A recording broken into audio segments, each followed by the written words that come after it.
আসসালামু আলাইকুম। কী অবস্থা সবার? দোকানের ইফতার রেডি করতেছি।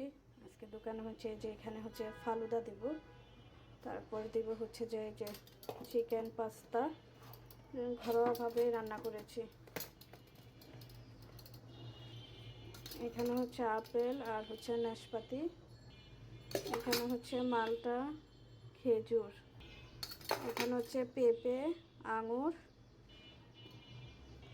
শসা দিতে ভুলে গিয়েছি, এর সাথে দিয়ে দিলাম শসা।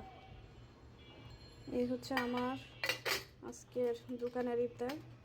সাথে হচ্ছে তরমুজের জুস করেছি, আর এখানে হচ্ছে এই যে মেয়েদের জন্য আছে পাস্তা। দোকানে ইফতার দেওয়ার পর এখন আমি আসরের নামাজ পড়ে এসে আমি নিজের জন্য ইফতার রেডি করছি।